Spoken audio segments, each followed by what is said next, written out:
Welcome back to another episode of Parenting Teens Advice Redefined for Today's World, where we take the myths, misunderstandings, and outdated narratives about teenagers and we flip them on their head with truth, nuance, and humanity. I'm Cheryl Pankhurst, and today I am going to dive straight into a topic that followed me throughout my entire career: the way we misunderstand behavior in teens, especially our teens with autism or other neurodivergent profiles. This conversation isn't soft. It's not sugar-coated. It's grounded in decades of frontline experience and hundreds of moments that shaped how I understand kids' behavior, what it is not, and what adults consistently get wrong about it. Let's start with the problems with the stories adults tell. I have been hearing the same statements, the same lines my entire career. These kids just want attention. These kids just want to push your buttons. They want to get out of class. They're just manipulating you. I hear the same thing from parents of neurotypical kids too. She just wants to be the center of attention. He just wants to get this way and his way and her way. Let me be clear. I call bullshit. Not because these kids don't show behaviors, but because the meaning adult attaches to these behaviors is almost always wrong, in my opinion. And the harm that it can cause is profound. That would be fact. Behavior is communication. It's not manipulation, it's not defiance, and it's not drama. It is the body trying to communicate what the mouth cannot. And teens, especially neurodivergent teens, are navigating internal storms most adults couldn't handle for 5 minutes.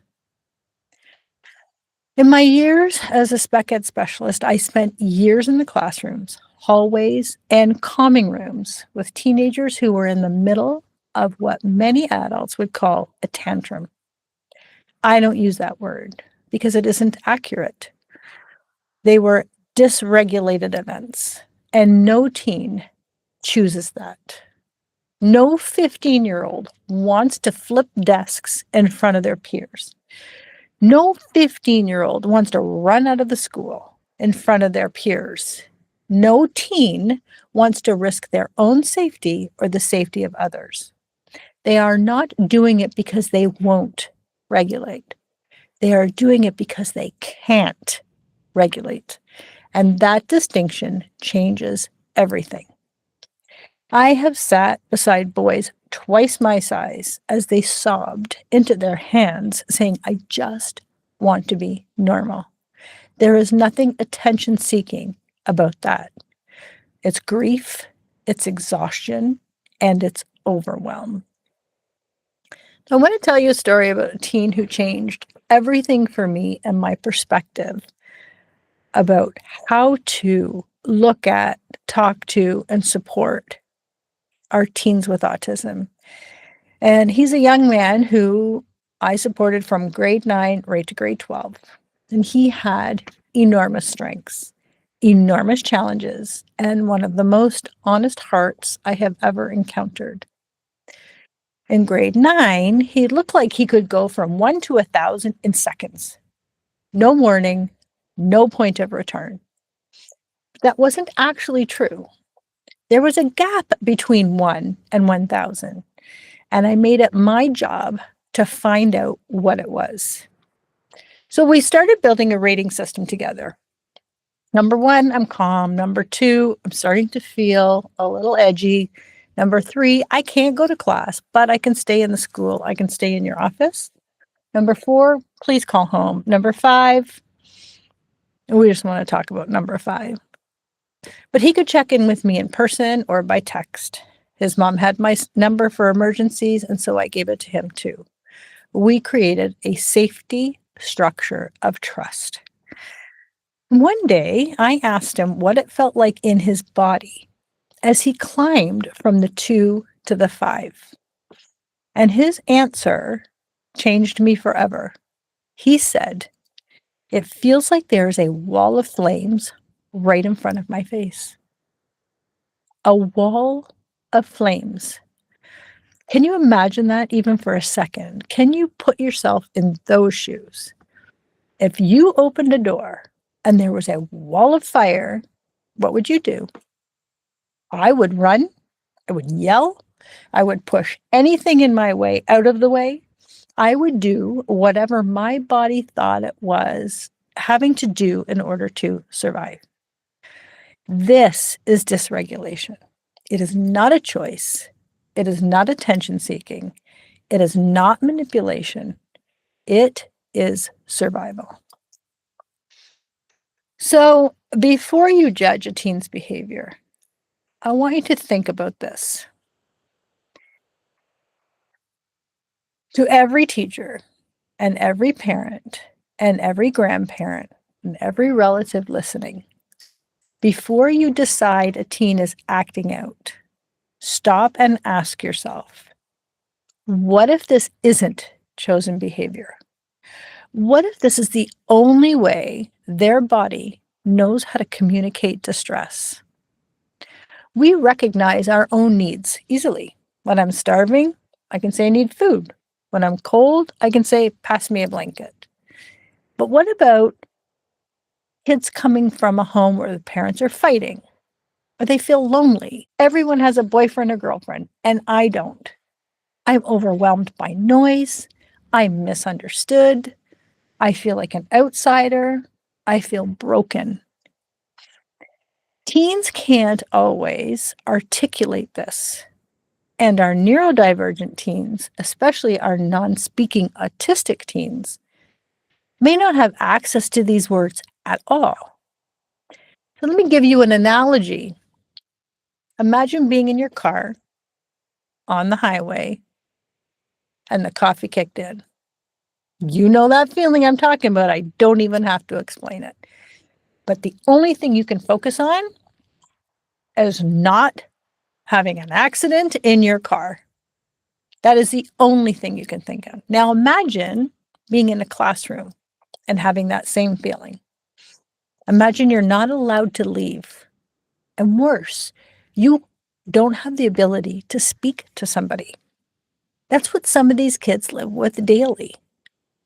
Stop assuming there's intention and stop assuming that they are looking for struggle.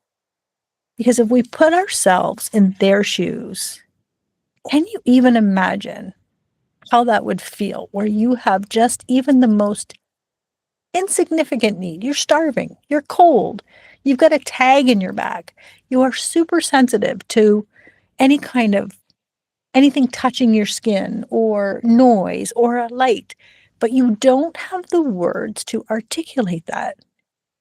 And so you get frustrated and more frustrated and more frustrated until it turns into a behavior. Behavior is just a way of communicating.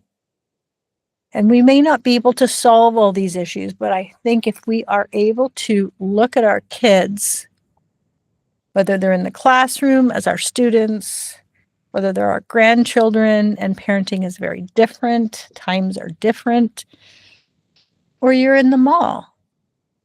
You know, what happens when you see a kid dysregulate?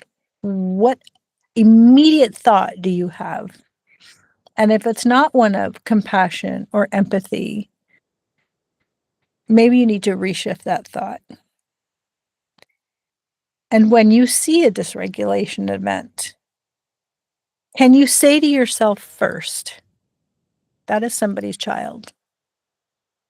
So before I start judging and comparing and deciding what's actually happening there, first say to yourself, whether you're a teacher or another parent or somebody shopping in the mall, that's somebody's child. That is somebody's child. This is what this whole podcast is all about. Shifting how we understand behavior, building empathy where judgment used to live, reminding adults that teens, every teen, deserve to be understood before they're judged.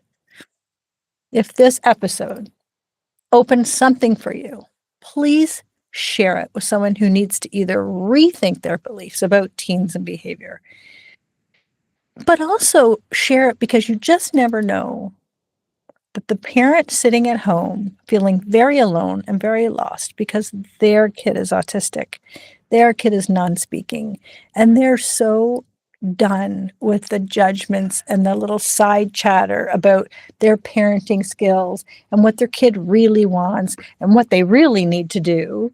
If they're sitting at home and they've just had one of those days and they catch this episode, maybe they now know, okay, you're not the only one who thinks like this. You're not the only one who feels like this.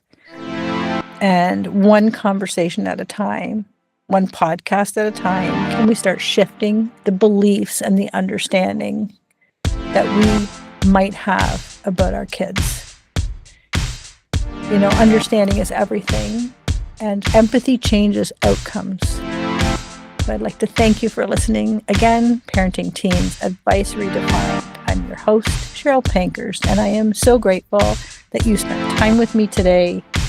And I would be so grateful if you shared, download, subscribed. It gets this podcast into so many more ears.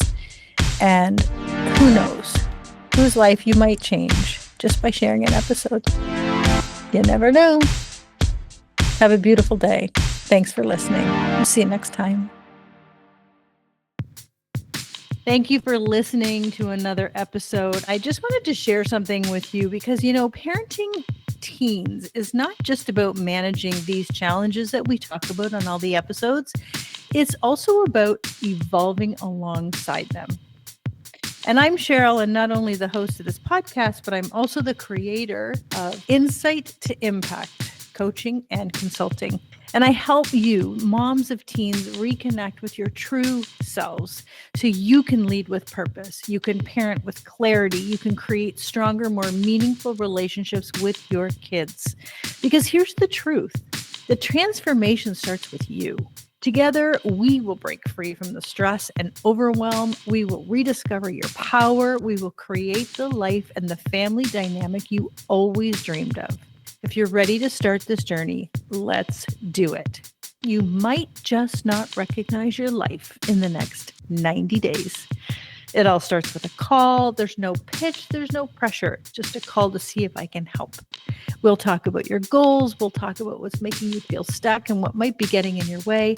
And everything you need to connect with me is in the show notes. Again, I'm Cheryl. Thank you so much for joining me here on Parenting Teens, Advice Redefined for Today's Complex World, and the creator of Insight to Impact Coaching and Consulting.